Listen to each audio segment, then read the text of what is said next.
Hi there, everybody. This is Kevin again, doing stories for November this time, and wanted to start by saying thank you for your support and your confidence and your encouragement. As you know, November is the month of Thanksgiving, and so just wanted to be very clear about the fact that we appreciate you and appreciate what you've done for us, and I feel like this is a good time to mention that. So,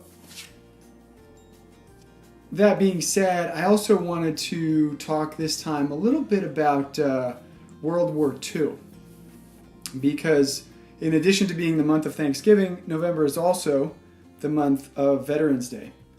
And earlier this month, I watched a movie that I have not seen before, or that I had not seen before.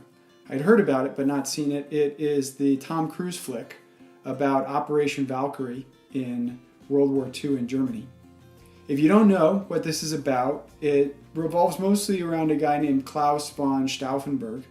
The movie does. And probably the operation too. I mean, he was really the head and the spearhead of the operation. He was a German officer, very discontented with Hitler and the Nazis. And so he gets involved with this plot to kill Hitler and overthrow the Nazis. It's very elaborate, very detailed. If you're interested, you can watch the movie. It's called Valkyrie. There are also a couple of documentaries out there on the subject that I watched that are quite good. I forget the titles right now, but they're not too hard to find if you're interested.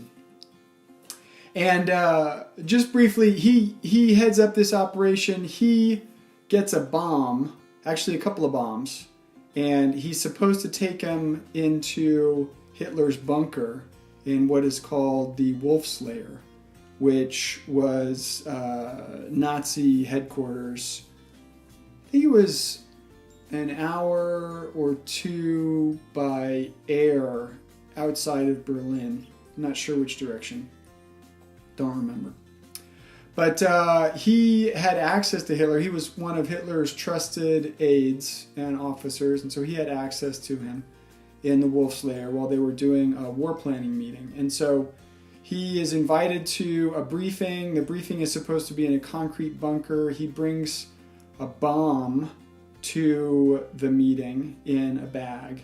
He's supposed to have two bombs, but circumstances are such that he can only actually set one of them up to blow up. And the meeting is supposed to be in a bunker, but Hitler thought the bunker was too hot that day, so they moved it to a different location, which was significant because the bomb was designed to work in the bunker.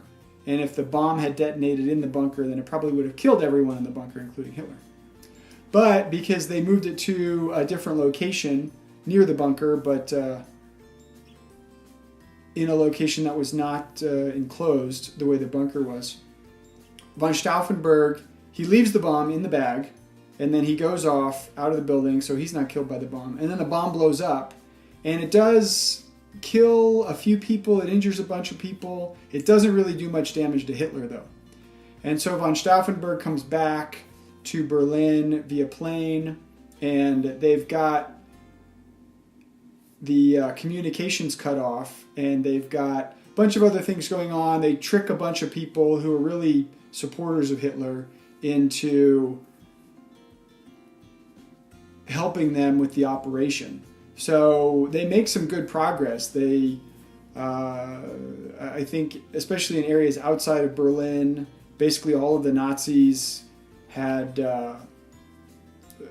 stood down. All the Nazis stood down. And then even in Berlin, they were making good progress, but then some different things happened, and Hitler ends up breaking the communications blockade and getting in touch with some of his supporters who realize he's alive. They thought he was dead. Then they realize that he's alive, and then they're still supporters of his, and so the whole thing fails, basically. And then von Stauffenberg is arrested with a bunch of other people. He's shot. But I bring this up because, to me, it was a really interesting story of courage in the face of great evil and great danger. And I really liked the element of resistance to the oppression. I think, like almost everyone in the world today, I see the Nazis as these vile oppressors. And so I really admired von Stauffenberg's fight to do something about that. And in America, we tend to like movies with happier endings, and I think that's probably a big reason why the movie didn't do better in the box office. I don't know what the numbers were, but from what I understand, it didn't do really well in the box office. But I thought it was well done, and it pointed up something that for me is really important, and that's the idea that things don't always go the way you plan in life. And there's a book that I really like. It was written by a woman named Carol Dweck fairly recently, I think sometime in the early mid-2000s. I just learned about it just earlier this year, so to me it's very recent.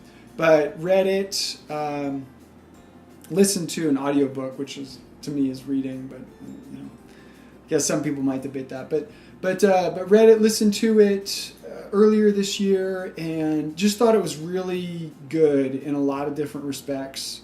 Really found myself agreeing with a lot of what she said. A lot of it rang true. She's a psychologist, I believe, a professor at Stanford, and put a lot of time and energy into the work that ultimately resulted in the book.